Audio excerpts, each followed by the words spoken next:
cause a color revolution, you have to have 7 pillars. And pillar 6 is where preparation turns into action. Quote, a political opposition capable of mobilizing tens of thousands or more demonstrators to protest electoral fraud.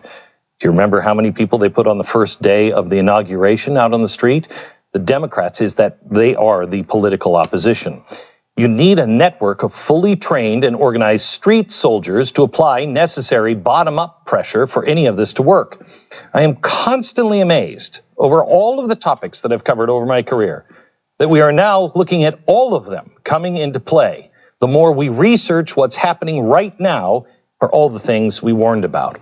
I remember watching the Arab Spring play out in places like Egypt and predicting the coming caliphate and the waves of civil unrest that would eventually make their way here. I also said that I think Facebook, this is social media. What happened is social media. I was laughed off, and then they started to admit it. There goes crazy Glenn Beck again, but then the caliphate came, and we now have rioting in our streets. Well, we later found out that the Obama State Department was training activists through Civil Society 2.0, and George Soros was working right alongside them. I remember watching Occupy Wall Street and seeing there is more of this to come. I'm going to show you the original ad that kicked off Occupy Wall Street. Notice what they list as their inspiration. Quote, are you ready for a Tahrir moment? Tahrir as in part of the Arab Spring that toppled the Egyptian government. The Arab Spring inspired Occupy. Occupy would become the inspiration for the national hub of left-wing activists, the Action Network. This is the hub for nearly almost every major street movement over the past several years. The Sunrise Movement pushing the new Green Deal with AOC, the left's push to end the Electoral College, Black Lives Matter, the Women's March, the Ferguson protest that spun out of control into riots, and on and on and on. Now, the Action Network was started by a former John Kerry staffer, his name being Brian Young, when he was frustrated that Occupy Wall Street fizzled out. There he is in a private plane, or is that a tour bus? Quote, they had a lot of events. They had a lot of great attention for around 2 months, and then it just kind of faded. A platform like ours could really have kept it alive. Well, that's what they're doing now. The Action Network is like the new and improved Tides Foundation. They are the focal point, and nearly every other major protest and organizing player in the game revolves around them. Now, their address is 1900 L Street in D.C., but that is also the address of the largest immigrant youth-led organization in the country. Want to guess where they get their funding? Spooky dude. I'm going to say that one time and it won't be him. It'll be shocking. They also share an address with a group called Change to Win, who are affiliated with both the SEIU and the Teamsters. That is so convenient. They can all kibitz. But that doesn't even come close to the list of mainstream left-wing organizations that the Action Network is tied to. Their 2018 990 IRS form shows partnerships with, get this, the National Education Association, the teachers union, the largest union in the country, and the AFL-CIO, the largest federation of unions in the United States. Now I wonder how many police unions are part of the AFL-CIO. I'm going to go out on a limb here and guess that none of them realize that they are unwittingly paying dues to an organization that is partnered with the Action Network, who is actively organizing events to defund the police. Try to noodle this one. The AFL-CIO is partnered with Action Network, who is defunding the police, and also hosting petitions for the AFL-CIO to drop the police unions. Gee, that's weird. That's quite a conflict of interest, isn't it? All of this is happening at Action Network. And guess who announced just another major partnership with them? The DNC. Now, I wonder if the DNC knows that the Action Network hosts an international Antifa defense fund. I'm totally kidding. Of course they know. Literally, all of the bases are covered through Action Network. Most of the protest street movements we see to this day are being organized through their site. Their partnerships, their ties to the largest unions in the country, as well as the DNC, prove that either the Democratic Party is either part of or at least condones what's going on. but I'm not even being close to being finished. If you look at the Action Network site, another big name jumps out. Multiple entries for Organizing for Action. And whose group is that? On that campaign, we tried something different. We had to because you had a candidate named Barack Obama. So that this wasn't a top-down affair, but this was a bottom-up affair. And I couldn't be prouder of what you've done and everything that you continue to do, because there are now 250 Organizing for Action chapters across the country. Okay, stop. Do you remember when I was on Fox and I said Organizing for America? He's controlling all the information. He will control the Democrats, and the Democratic Party will be controlled by the streets. Remember? Oh, yeah, that's right. I was crazy. Organizing for Obama is now Organizing for Action. Right here. They've been building it from the beginning. Back then, Obama for America, supposed to be shuttered at the end of Obama's second term, told you it wouldn't be.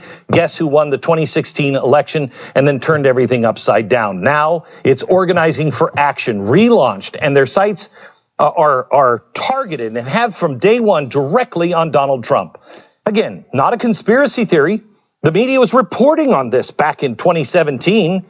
Obama is the only former president to remain in Washington, D.C. No one in the media thought it was weird. Really? No one in the media pointed out the fact that the former president was remaining to launch an all-out assault on his successor. We know this now. Obama's little army even produced a training manual specifically on how to resist the Trump agenda. The former president. Oh, but Donald Trump's really gone off the norms, hasn't he? He's just changed everything. Oh, is it him? The manual describes in detail how organizers should flood events in red states to make it appear that Trump was more unpopular than he actually was. In fact, it calls for, quote, unfavorable exchanges caught on video. That was the goal to make Republicans, even in safe districts, second-guess their support for the Trump agenda. Obama's group teamed up with Indivisible to produce this manual. The material was used in town hall meetings all over the country, sometimes devolving into intimidation and violence. Well, I just want you to know, they say the Tea Party was success. Good. Finally, somebody said it. And guess who cheered on Individual's campaign to resist Donald Trump? Yeah, it was the Action Network. Gang, we are so far behind. You have to get this message out to all of your friends, because I'm going to show you it's like a calendar. It all culminates next month. As the founder of the Action Network recently said, quote, in some ways, we've just been road testing everything for 2 years, building up to this moment, end quote. The organization has been built and tested. The game fully kicks on November 3rd, and I can show you the future. They have planned for every step of what is coming, point by point, and I'll show it to you next.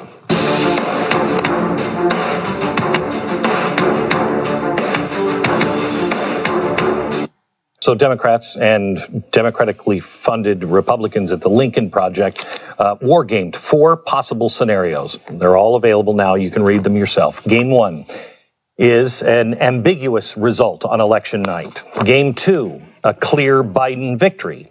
Game 3, a clear Trump win. Game 4, a narrow Biden win. Now, no matter what happens on November 3rd, the left is looking to make gains, and it would just go to show you the hypocrisy in the name of this document being the transition integrity. They have planned to do something with all of these scenarios. Even if it's a clear Trump, they're not interested in transition integrity. They either want to win and fundamentally change our country, or if they lose, they still plan on using everything in their disposal to change fundamentally our country. The inspirations for their plan should scare the heck out of everybody. It's mentioned on their very first page. Quote, the closest analogy may be the election of 1876, a time of extreme partisanship and rampant disenfranchisement where multiple states pro-offered competing states of electors, and the election was only resolved through a grand political bargain days before the inauguration. Now, see if this sounds familiar. In 1876, Republicans controlled both the presidency and the Senate, but the Democrats had taken back the House. So on election night, the Republican candidate, Rutherford B. Hayes, had a slight electoral college victory with his opponent leading in the popular vote. In several states, the vote counts were highly disputed. What followed was the Compromise of 1877. Democrats agreed to concede, but only if Republicans would agree to end Reconstruction in the South. Hayes relented, becoming the president, but opening up Jim Crow laws in the South. Democrats doing what they do best, I guess. They are revealing their own racism and holding people down in their plan for the future.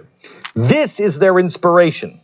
And it's not a strategy from what people think, people that think they're going to win. You don't come up with this. Before I go over the 4 scenarios, take a look at some of the things listed as things they are preparing for in advance. They are organizing a list of 1,000 influencers to push the claim that Trump is trying to steal the election. 2, you can expect a heavy dose of Hollywood and social media on that. They're recruiting Republican moderates, the moderate governors, to form their own coalition. They are readying a capital strike and work stoppage to pressure companies. As I showed you earlier, the left has been busy building a network of street activists for years, so you're going to see all these groups spontaneously rise up. They plan to unleash them right after election. Now listen to this quote. Team Biden almost always called for and relied on mass protests to demonstrate the public's commitment to a legitimate outcome. The possibility for violence will increase significantly.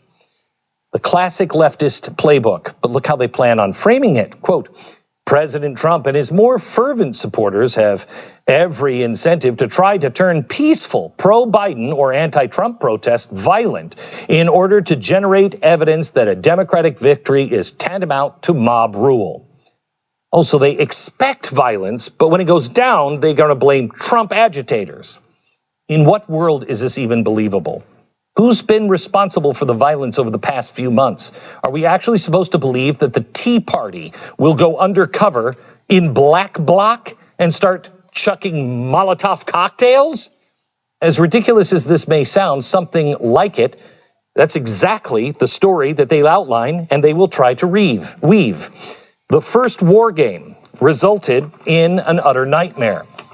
This is the ambiguous result, with both candidates declaring victory. If the results show both Trump and Biden neck to neck, you can expect things to be seen that you've never seen before. Both candidates will declare victory. The Biden campaign immediately will deploy their list of 1,000 influencers to hit the social and mainstream media waves. Now, it doesn't mention that here, but how much you want to make a bet that people like me or Tucker Carlson will be heavily throttled or shadow banned by the mainstream media's social networks. They'll have a voice, but we won't. The Biden campaign then unleashes what they call their peaceful rallies. But as I showed you earlier in the document, they expect them to become violent. The left expects Trump to respond by federalizing the National Guard and invoking the Insurrection Act. Tell me, why would he have to do that if what they planned was peaceful? The game continues with a hypothetical scenario in Michigan where a Trump supporter destroys some ballots, tipping the state for the president. Because of that, the governor of Michigan decides to send pro-Biden delegates to Washington. So now we've got two things to note here. The use of the act of sabotage, something the right is rarely guilty of, but we can't say that about the left, and the state governor defying the results. I'm telling you, they're pulling every dirty trick in the arsenal, and this is scenario 1. Scenario 2, somewhat uneventful, a clear Biden victory. In other words, Biden wins in a blowout. The Democrats think that if this happens, Trump will have no leverage to contest anything. It's actually kind of funny because you can see the bias from the Lincoln Project stooges sitting at the table. It actually includes Trump going to Mar-a-Lago to pursue murky overseas business deals, and then he's supposed to try to rob our treasury, I kid you not, and then launch MAGA TV. I'd like to remind the left that the king of murky overseas business deal is Joe Biden. China, Ukraine, $3.5 million from a corrupt Moscow oligarch. Game 3 is what I think is most likely that we will see, a clear Trump win. The scenario assumes Trump takes an electoral college victory but loses the popular vote. This is clearly what Democrats think will happen. It's why they took inspiration from the election of 1876. Tell me if transition is what they're concerned about here. Right from the get-out, the Biden campaign sends the masses out into the streets. Look how the left frames what happens. Quote, the Trump campaign planted agent provocateurs in the protests throughout the country to ensure those protests turned violent and helped further the narrative of a violent insurrection, end quote. Rioting and looting will commence. Violence will ensue. And who will get the blame? You will. Get ready, because everything kicks off as planned on November 3rd. It's going to happen, one of these scenarios. The plan they appear to have made is that Biden will concede, but then make a very public retraction. Quote, if capitalized on the public's outrage that for the first time in 20 years, a candidate lost the popular vote but won the Electoral College. Yeah, it's been happening for a while. 1876. This is key for later in the scenario. It has nothing to do with transition and integrity and everything to do with destroying our Constitution and the history and the norms of our country. The next stage in the plan has the Democrats leveraging their coalition of governors, immediately asking for recounts in multiple states. In some of those cases, the governors completely ignore the results and send Biden electors instead. This is turn 1 at the war game. At the end, this is what they list as what they can successfully cook up. Quote, at the end of the first turn, the country was in the midst of a full-blown constitutional crisis characterized by political chaos, widespread threats of violence, sporadic actual violence in the streets, and hostile, dangerous, highly partisan, and frequently unconstrained information and the media environment. In summation, absolute chaos. This is what they want to sow on election night, even though Trump has clearly won. But they offer a way out. I'll show you that way out. So great. Next. Would abandon Donald Trump and anyone, Ronald Reagan, that would set up a scenario where the other side clearly won. And then they said, we'll negotiate. The Biden campaign is doing it. They announced that in this war game, they convinced California, Oregon, and Washington to secede unless Congress agrees to fundamentally change the United States of America. This is their scenario for a clear win. This is their plan. Using that leverage, take a look at this insane list of demands. Give statehood to Washington, D.C. and Puerto Rico. Divide California into 5 states to more accurately represent its population in the Senate. It's interesting they don't request the same for Texas, and I wonder why. They require Supreme Court justices to retire at 70. Eliminate the Electoral College. So the compromise of 1877 2.0, this is their plan if there is a clear Trump win to stop the violence in the streets. That is not an American tradition. This is insurrection. There's the fourth scenario, which is a narrow Biden loss. That's even crazier and more bleak.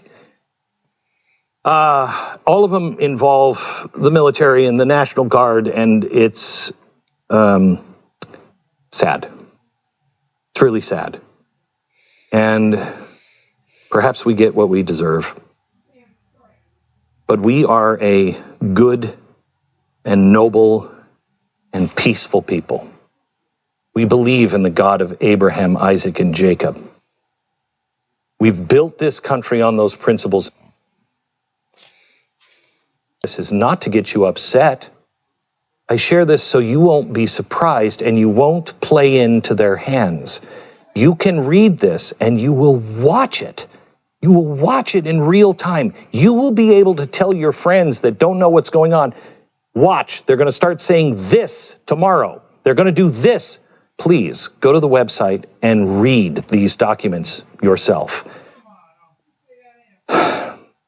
I pray that this doesn't happen. But the track record that I have when we do our homework is pretty dead on. All right, just got this in the mail. More on this on radio tomorrow, more even next week. Stay safe, stay calm, stay informed. Good night, America.